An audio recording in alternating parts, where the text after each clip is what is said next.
Ndabasuje mu izina rya Yesu, amahoro y'Imana nabane namwe, nshimiye Imana ku bw'aka kanya keza iduhaye kugira ngo twongere twumve icyo Kristo abwira amatorero, icyo akomeza twibutsa. Turimo turiga cya gitabo n'ubundi turimo gusoma. Ku bantu badukurikiye bwa mbere, ku bantu bankurikiye bwa mbere, nitwa Umuhoza Sylvie bakunda kwita Mama Karebu. Nshimiye Imana ko nawe uje kugira ngo dufatanye uru rugendo ruca mu nzira ifunganye. Ntabwo twabura kubibabwira ko ari mu nzira ifunganye turimo kunyura, kugira ngo uze ubizi, nusanga hari ibyo ijambo ry'Imana rikubwira ukumva ntibishoboka, ukumva ntibikunda. Hari abantu bihimbiye gukiranuka kwabo n'amagambo yabo ntazi aho bayakuye, ngo intungane bwira icumuye karindwi n'ibindi bintu nk'ibyo ngibyo bishaka kwerekana ko nta gukiranuka kubaho. Ntabwo umuntu ashobora gukoresha uko ashoboye ngo abeho yirinda, kuko Yesu niba avuga ngo tumwigireho, yari afite gukiranuka natwe ashobora kuduhaho akadushoboza, kandi ngo tugire umutima nk'uwari muri Kristo. Ubwo we yadukunze turi babi, akisiga ubusa, agapfa, akabambwa ku musaraba, apfira abanyabyaha, abatamuzi, abatamwemeye, abatamukunze.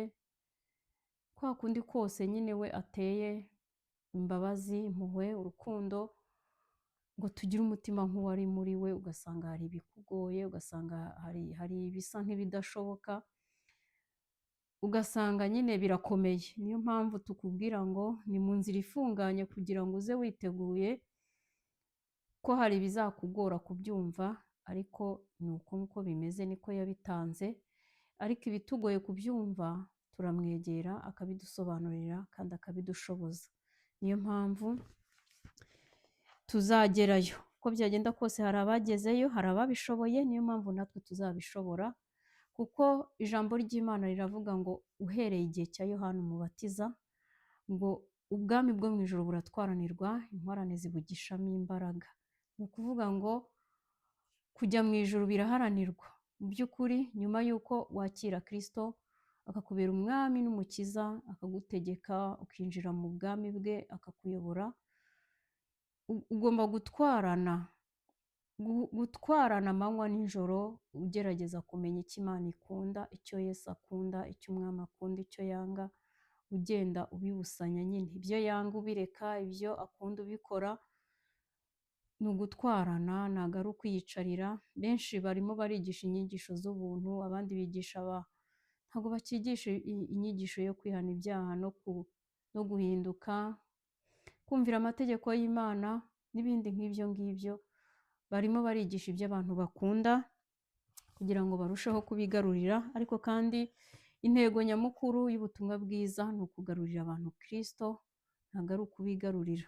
Niyo mpamvu tuzajya tuvuga uko ijambo ry'Imana rivuga, hanyuma abarimo bajya mu ijuru ni ukuri bazabikunda, kubera ko inzira irafunganye ariko ihingukira heza. Ubwami bwo mu ijuru ni heza. Ntabwo nabona uko mbivuga, ariko uko tuzagenda dusoma ijambo ry'Imana tuzagenda tubibona.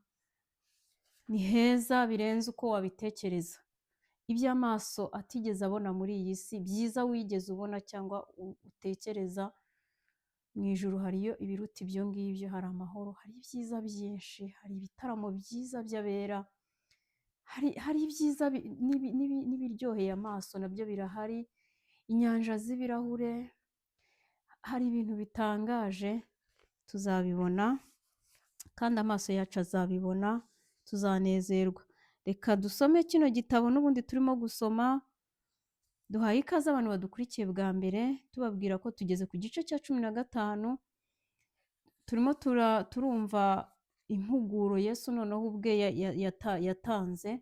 Ni iyerekwa cyangwa se ni urugendo Yesu yagiranye n'umubyeyi witwa Mariya Baxter Katarina.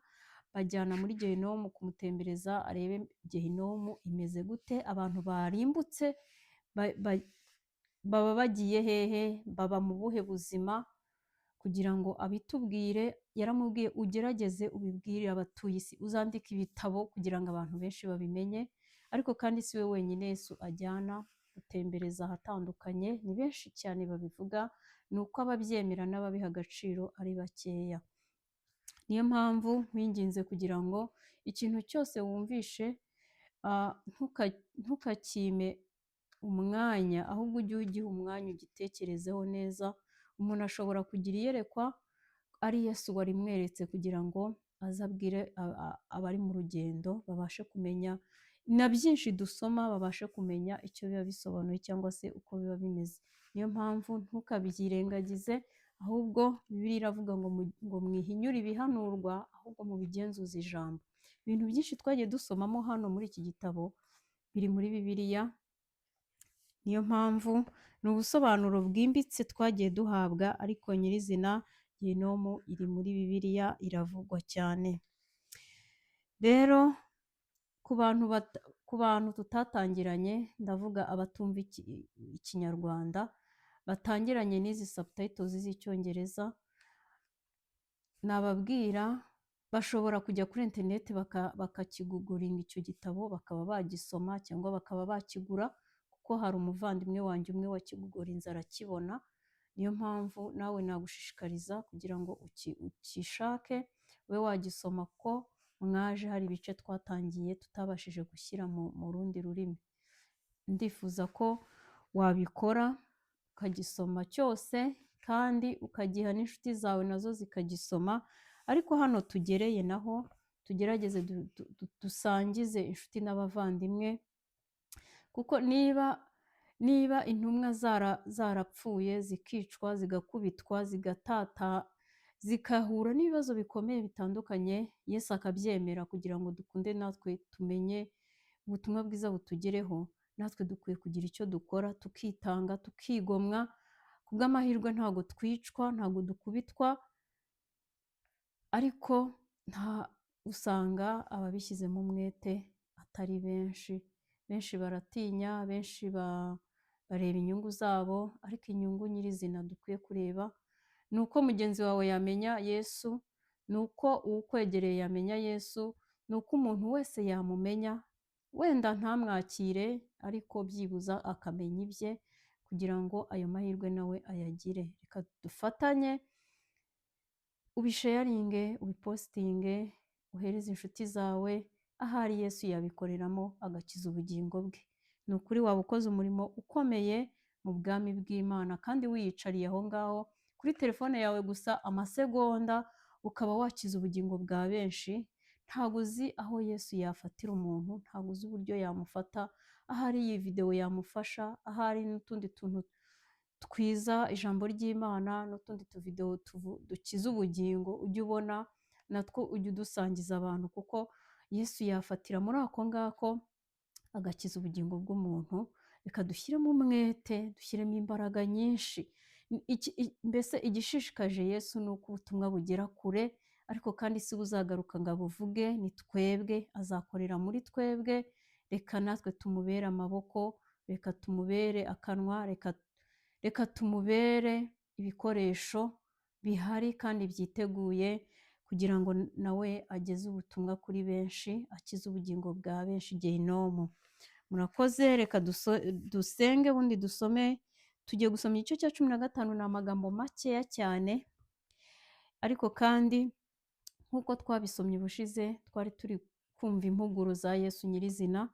N'aha ngaha rero ni uko, niwe ukomeje n'ubundi kutubwira. Ndakwinginze utege amatwi. Ubundi ngewe mu busanzwe niyo ndi gusoma amagambo Yesu ubwe yivugiye, we nyirizina, mba numva ari nkaho ari ngewe ari kubwira turebana, mba numva mbihaye agaciro birenze, mba numva ntitiye mu mutima, we nyirizina yivugira. Noneho ntabwo ari ibintu byoroshye, dukwiye guha agaciro icyavuye ku mutima wa Yesu, icyavuye mu kanwa ke. Ni icy'ukuri, aya magambo ni ay'ukuri. Reka tuyahe agaciro, twumve icyo atubwira. Data, ndagushimiye ko turi imbere yawe kano kanya, gushimiye ko udahwema kutwibutsa, kuko iminsi uko igenda itambuka abantu benshi baragenda. Twebwe kuba duhawe aya mahirwe no kugira ngo natwe tugire umwete mwinshi cyane wo kwezwa no kwitegura, kuko isaha n'umunota natwe twagenda tubashe gutegura aho tuzajya.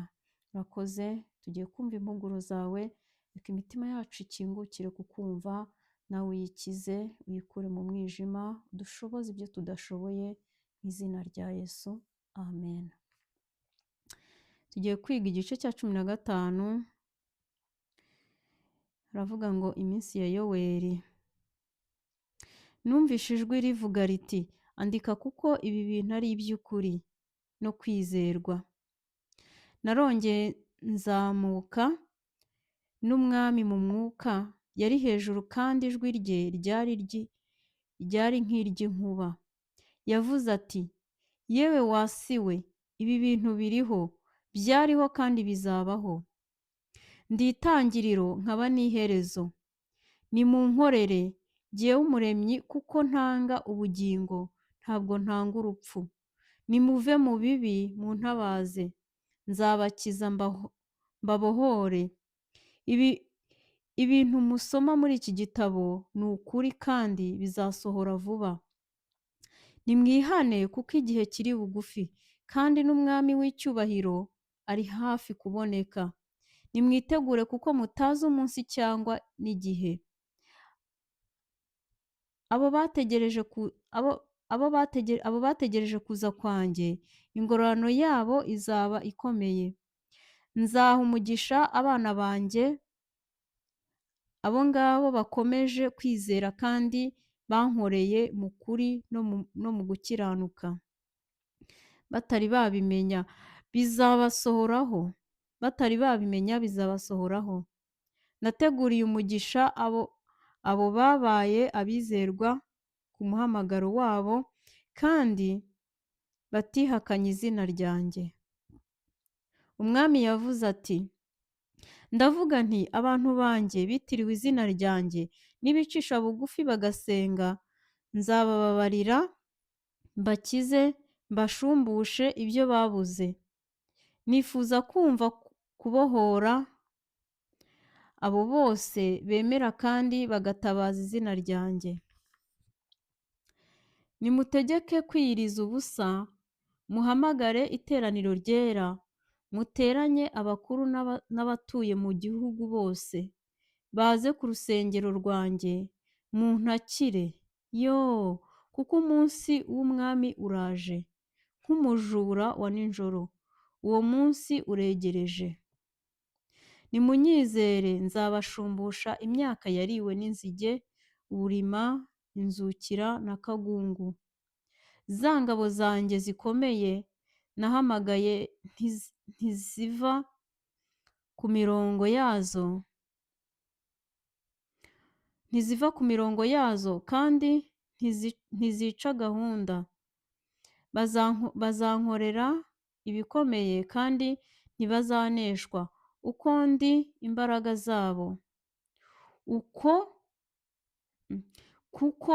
imbaraga zabo. Kubera kino gitabo bagihinduye, hari ibyo bandika nabi, umuntu akagerageza kumenya icyo bari bashatse kuvuga, muzajya mwihangana. Ngo ntibazaneshwa, ngo kuko ari imbaraga zabo. Amajwi yabo azavuga nk'impanda, azavuga nk'ijwi ry'inkuba, kandi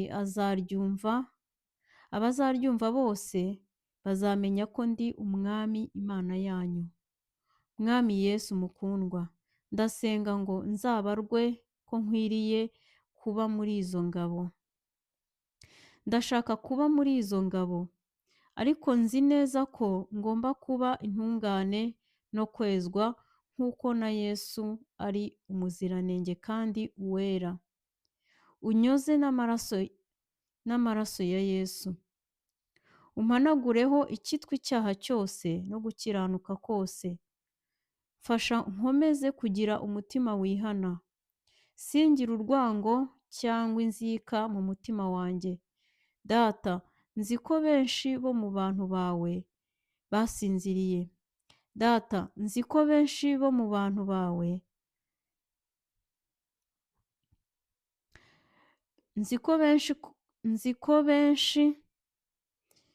mu bawe basinziriye. Ndatinya ko bizaba ngombwa ko umena inzabya zacu z'ibumba kugira ngo uducishe bugufi, niba hagomba kuboneka imbuto zo gukiranuka.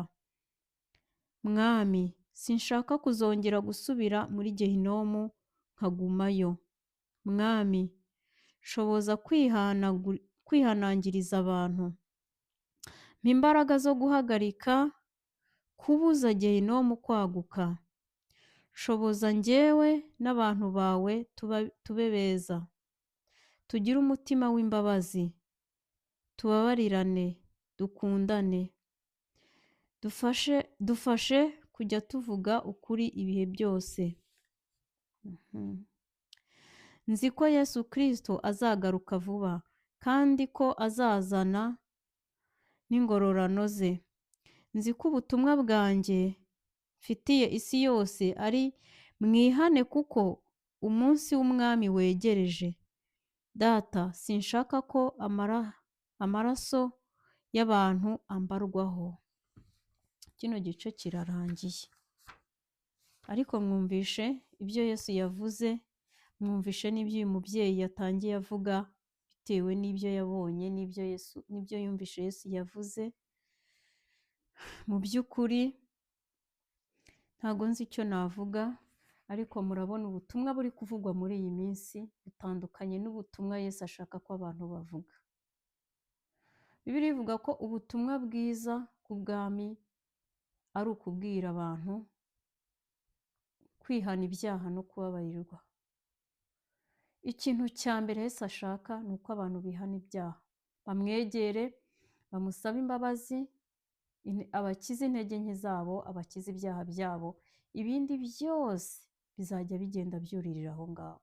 None urahagarara imbere y'abantu ukamara isaha yose ubasengera ngo babone ibifatika, babone imigisha, utigeze byibuze ufata n'isaha yo kubihanisha ngo ubabwire ko batagomba gukora icyaha, nk'uko Yesu yabwiye wa wundi ngo niwongera gukora icyaha, genda ntukongere gukora icyaha ukundi, ko niwongera gukora icyaha uzabona ishyano riruta irya mbere. Byibuze ubasabire umugisha w'ibifatika w'ibibazo bafite bitandukanye, ubasengere uburwayi bafite n'ibindi byinshi, ariko byibuze aho baje kubihanisha. Hari umuntu umwe wambwiye ngo yigeze ateranira mu rusengero rumwe rwo mu Rwanda, ateranirayo bwa mbere n'umwana wamenyereye ijambo ry'Imana.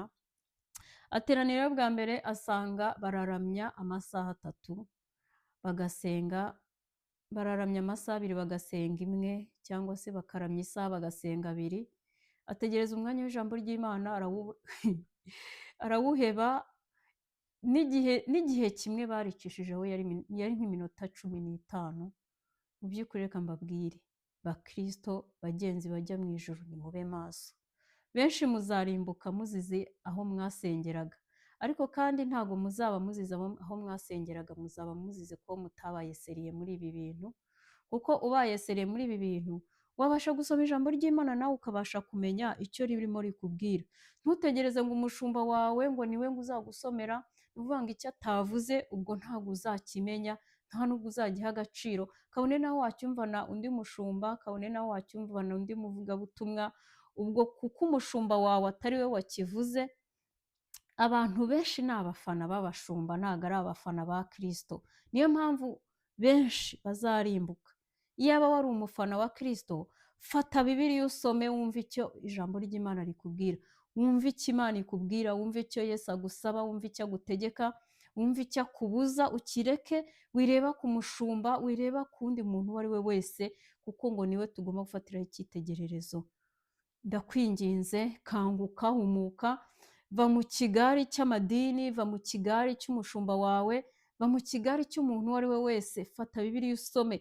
Uzagenda wenyine, uzahagarara imbere y'umwami Yesu, y'intebe y'urubanza uri wenyine. Bazakubaza iri jambo wararisomye, ese wararyitondeye? Usange wenda no mu rusengero ntimwigize munaryiga, nawe ubwawe ntiwigeze urisoma. Uzasubiza iki se?